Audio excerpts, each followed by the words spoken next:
జిల్లా మహేశ్వరం నియోజకవర్గంలోని GHMC Badangpet circle Nadergul 57వ డివిజన్ పరిధిలోని నాదర్గుల్ అల్మాస్గూడ ప్రాంతాల్లో ఉన్న స్వేచ్ఛా నివాస్ సౌభాగ్యపురం కాలనీలలో ఎమ్మెల్యే సబితా ఇంద్రారెడ్డి పర్యటించి స్థానిక ప్రజల సమస్యలను పరిశీలించారు.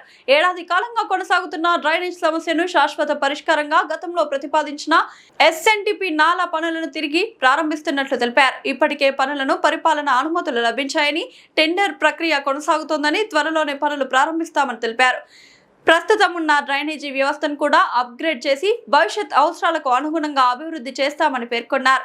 బడంగ్పేట్ సర్కిల్ పరిధిలో మధ్యలో నిలిచిపోయిన అభివృద్ధి పనులను తిరిగి ప్రారంభించేందుకు చర్యలు చేపడుతున్నామని, దాదాపు 800 అభివృద్ధి పనులపై అధికారులు సమీక్ష నిర్వహిస్తున్నారని తెలిపారు.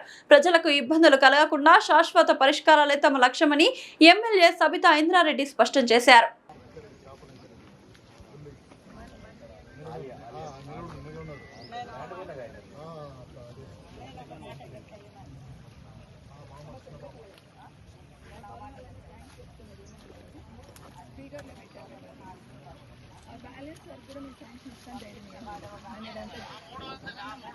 కంప్లీట్ చేస్తాము. ఇప్పుడు టెండర్ ఓపెన్ అవ్వగానే ఒక 2-3 మంత్స్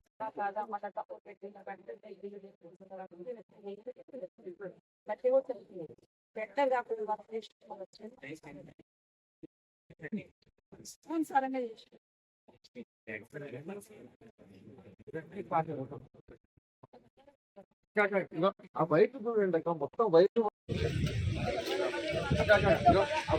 చూడండి మొత్తం బయట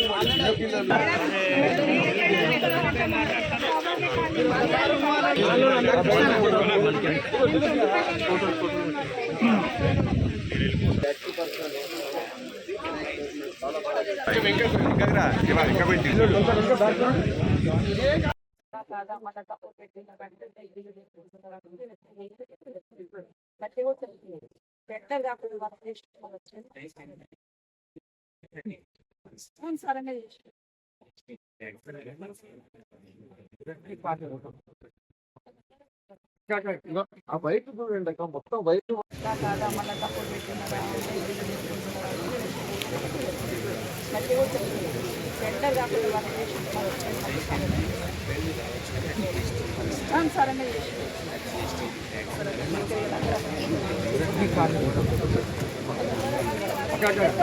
బయట చూడండి మొత్తం బయట. అందరికీ నమస్కారం. ఈరోజు అల్మాస్గూడలో స్వేచ్ఛ నివాస్ కానీ, సౌభాగ్యపురం కాలనీ కానీ, మిగతా కేఆర్ఆర్ హిల్స్ ఇవన్నీ కూడా తిరగడం జరిగింది. గతంలో ఉన్న కార్పొరేటర్స్ ఇక్కడ కోఆర్డినేట్ చేసుకుంటూ కొన్ని వర్కులు పెట్టిన సందర్భంలో వాటిని పూర్తి చేయాలనేది ఒకటి. ఒక 1 year నుండి కూడా స్వేచ్ఛ నివాస్లో కానీ, అట్లాగే సౌభాగ్యపురంలో కానీ డ్రైన్ వాటర్తోని చాలా సఫర్ అవుతూ ఉన్నారు. అంటే ఒక సంవత్సరం నుండి రోడ్డు మీదనే డ్రైన్ పోతూ ఉంటే చాలా ఇబ్బంది పడుతున్న సందర్భంలో గతంలో మనం ఎస్ఎన్టీపీ నాలా ఒకటి పెట్టున్నాము.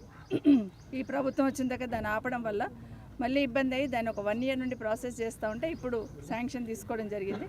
ఇంచుమించు 3 కోట్లు తీసుకున్నాం. మొత్తం కూడా అడికెళ్ళి కింది వరకు టెండర్ ప్రాసెస్లో ఉంది. దాన్ని పూర్తి చేసి దాదాపుగా 1.5 year నుండి కాలనీ వాళ్ళు ఇబ్బందులు పడ్డారు. భవిష్యత్తులో ఆ ఇబ్బందులు లేకుండా చేయడానికి అనేది దాన్ని మొదలు పెడతాం. ఇప్పటివరకు చాలా సహకరించారు మా కాలనీ వాసులు అందరూ. కింద పడ్డారు, డ్రైన్లో పడ్డారు, పాపం చాలా ఇబ్బంది పడ్డారు మహిళలు, పిల్లలందరూ. ఇక భవిష్యత్తులో ఆ ప్రాబ్లం లేకుండా పర్మనెంట్గా చేసే ప్రయత్నం ఒకటి.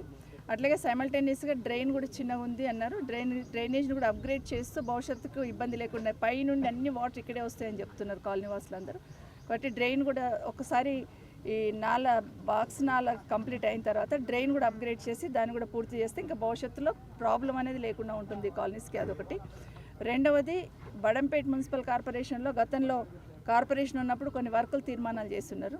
కానీ మధ్యలో జరిగిన చిన్న ఇబ్బందితోని వర్కులన్నీ ఆగిపోవడంతో మళ్ళీ కమిషనర్ గారితో మాట్లాడి వర్కులన్నీ ఎట్టి పరిస్థితులలో కావాలి, కాలనీలో అవసరం ఉండే పెట్టున్నారు, ఏ కార్పొరేటర్ అయినా ఉండనియండి, అవసరానికి కాలనీ వాసులకు అనుకూలంగా పెట్టున్నారు. కాబట్టి ఆ వర్కులన్నీ ఇవ్వండి. మళ్ళీ జిహెచ్ఎంసీలో మేము కొత్త ప్రపోజల్ పెట్టాలంటే చాలా టైం తీసుకుంటుంది. ఆ బడ్జెట్ రిలీజ్ చేయమని కమిషనర్ గారిని అడగడం జరిగింది. దాదాపు 800 పైచిలకు వర్కులు ప్రతి కాలనీలో, బడంపేట్ మున్సిపల్ కార్పొరేషన్లో ఉన్న ప్రతి కాలనీలో డ్రైన్ కావచ్చు, రోడ్ కావచ్చు, అవన్నీ కూడా కమిషనర్ గారు ఒక కమిటీ వేస్తున్నారు ఒక 10 మంది ఆఫీసర్లతోని. అన్ని ఎంక్వైరీ అయిపోయినాయి. ఇప్పటికీ వాళ్ళు సబ్మిట్ చేస్తున్నారు. తొందరలో ఆ వర్కులన్నీ కూడా టెండర్ పిలుస్తాము. అందరు కాలనీ వాళ్ళకి, ఈ ఒక్క కాలనీ కాదు, అందరు కాలనీ వాళ్ళకి కూడా మేము ఈ ఏరియాలలో ఏ వర్కులు అయితే శాంక్షన్ ఉన్నాయో డ్రైన్ కానీ రోడ్ కానీ తొందరలో టెండర్ పిలిచి వాటన్నిటిని కూడా మొదలు పెడతాము. బడ్జెట్ రిలీజ్ చేయడానికి కమిషనర్ గారు ఒప్పుకున్న తొందరలో మొదలు పెడతామని కూడా తెలియజేస్తా ఉన్నాను. ప్రధానంగా ఇప్పుడు వర్షాకాలం కాబట్టి చాలా కాలనీస్లలో ఇబ్బంది అనేది వస్తూ ఉంటుంది. ఒక దగ్గర నుండి ఒక దగ్గరికి చెరువులు మన దగ్గర చాలా ఉన్నాయి కాబట్టి కొంత ఇబ్బంది అయితే ఉంటుంది. మా గౌరవ కార్పొరేటర్స్, ఎక్స్ కార్పొరేటర్స్ అందరికీ నా రిక్వెస్ట్ ఏంటంటే మా పదవి అయిపోయిందని దయచేసి వదిలిపెట్టకండి.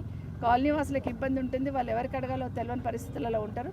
దయచేసి మీరే కాలనీ వాసులతో టచ్లో ఉండి వర్షాకాలంలో వాళ్ళకి ఇబ్బంది లేకుండా చూసుకోమని మా గౌరవ ఎక్స్ కార్పొరేటర్లందరినీ విజ్ఞప్తి చేస్తా ఉన్నాం.